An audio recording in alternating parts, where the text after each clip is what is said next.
Hi, I'm Jacques Berlinerblau, and this is The God Vote. Joining us today is Mr. Rajdeep Singh, Director of Law and Policy for the Sikh Coalition. Mr. Singh, welcome to The God Vote. Thanks for having me. All right, Mr. Singh, President Obama just recently completed his trip to India, and this was a trip that disappointed many in the Sikh American community. Can you explain to us why so many were disappointed? Our expectation was that President Obama would pay a visit to the Golden Temple in Amritsar, which is the most revered shrine of the Sikhs. Apparently the trip was on his itinerary, but at the 11th hour it was taken off because of concerns that President Obama would be perceived as a Muslim. Because visitors to Sikh temples, Sikh places of worship, are required to cover their heads. Can you explain to us that aspect of Sikh practice? Why is that? That's done in deference to the divine, to the community? It's done in many cultures and in many communities around the world. It's a sign of respect, and it's a sign of sort of modesty. In fact, we've seen President Obama in American synagogues wearing a kippah or a In fact, during his campaign, he paid a visit to the Western Wall in Israel and wore a yarmulke. Now, many in the American media speculate that he didn't visit the Golden Temple because he didn't want to give his critics a golden photo op. Could you please elaborate a little bit on that? Well, there is, unfortunately, in this country, quite a lot of Islamophobia. And President Obama has been subjected to a lot of this. Our perception is that members of his staff and his administration were concerned that they would be feeding into those stereotypes if he had paid a visit to the Golden Temple. Absolutely. Why do you think that confusion exists in the American popular consciousness between Sikhs and Muslims? There are a couple of reasons. In the first place, Sikhs don't proselytize.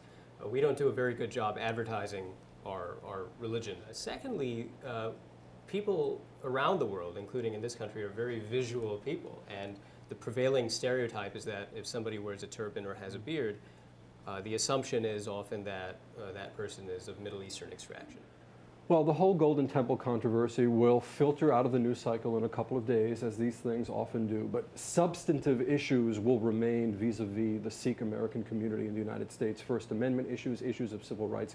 Can you tell us a little bit about that? It was a missed opportunity. It was an opportunity, in other words, to create awareness about some of the challenges that Sikhs face in the United States and worldwide with respect to civil rights and human rights. In France, for example, Sikhs aren't permitted to wear turbans in the public schools because of France's secularism Conspicuous laws. Insignia, yes. Conspicuous religious garb right. are prohibited sort of categorically. In this country, few people know this, but federal law, federal workplace discrimination law, has been misinterpreted, distorted in fact, in ways that empower employers to segregate visibly religious employees from customers or the general public. Similarly, Sikh children at public schools in this country are bullied quite badly, and oftentimes there isn't any sort of redress for them. Sikhs are subjected to religious and ethnic profiling at airports.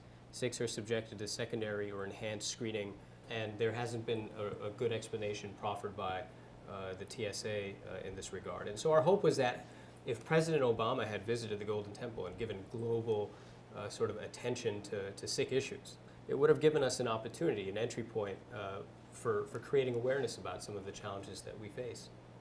Thank you so much, Mr. Singh. Thanks for having me.